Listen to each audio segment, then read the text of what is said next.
আমরা basic product করি।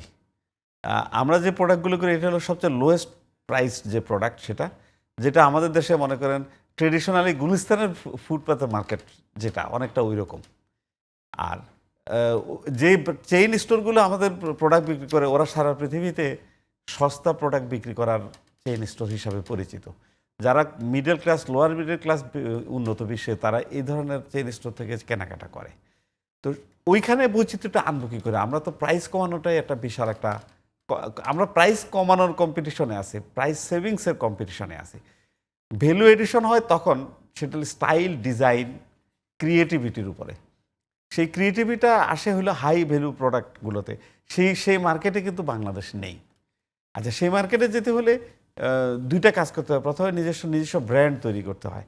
আমরা যদি নিজস্ব ব্র্যান্ড তৈরি করতে পারি তাহলে আমরা সেইখানে নিজস্ব ব্র্যান্ডে ডিজাইন করে আমরা প্রোডাক্ট বিক্রি করবো, আমাদের নিজস্ব আউটলেট থাকবে। সেটা একটা স্টাইল পদ্ধতি। আরেকটা পদ্ধতি হচ্ছে যে আমরা ক্রিয়েটিভ হব।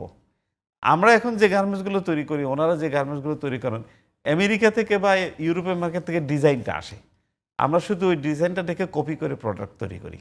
আমরা নতুন একটা ডিজাইন করে একটা শার্ট কিন্তু ইউরোপের বাইরেদেরকে বলতে পারি না যে এই ডিজাইনটা আমরা করেছি, এটা তোমাদের পছন্দ কিনা।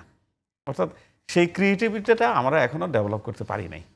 তা আমরা যখন ক্রিয়েটিভিটি দেখাবো সেই ক্রিয়েটিভিটির প্রাইসটা আমরা পাবো। একদম সোজা কথা।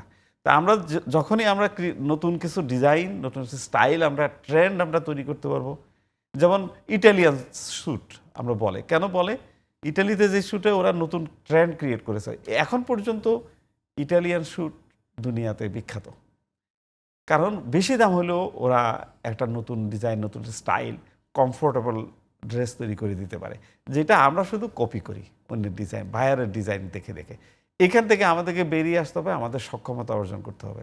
এবং আমরা হাই ভ্যালু প্রোডাক্টের মার্কেটে যাওয়ার জন্য যেমন ব্র্যান্ডের কথা বলেছি, সেটা করার জন্য যে পাবলিসিটি দরকার, ব্র্যান্ড ভ্যালু তৈরি করা দরকার, কান্ট্রি ব্র্যান্ডিং দরকার, কোনোটাই কিন্তু আমরা করতে পারিনি। কারণ বাংলাদেশকে গার্মেন্টসের দেশ বলে সারা বিশ্বে চেনে এখন, কিন্তু সেই চেনাটা হচ্ছে সস্তা গার্মেন্টসের দেশ হচ্ছে বাংলাদেশ।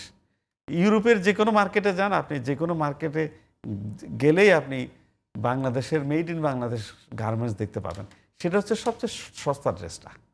তো সুতরাং এইটুকু অন্তত পেরেছি, আমরা বুঝাতে পেরেছি যে আমরা গার্মেন্টের মার্কেটে আছি বা ওরা আমাদেরকে চেনে। এখন আমাদেরকে ভ্যালু এডিশনের দিকে অ্যাটেনশন দেওয়া দরকার। সেই অ্যাটেনশন দেওয়ার জন্য ওই যে ক্রিয়েটিভিটি তৈরি করতে হবে নিজেদের, এবং আমাদের নিজস্ব ব্র্যান্ড তৈরি করতে হবে। সেটা যদি শুরু করতে পারেন আমাদের দেশের গার্মেন্টস কোম্পানিগুলো, এবং সেটা শুধু গার্মেন্টস একা করতে পারবে না, পুরো সমাজ, পুরো রাষ্ট্র সবাই তাদেরকে সহযোগিতা করতে হবে। সেই সহযোগিতা আমরা দিতে প্রস্তুত আছি কিনা বা আমরা সেই সক্ষমতা আমাদের আছে কিনা সেটাও একটা প্রশ্নবোধক।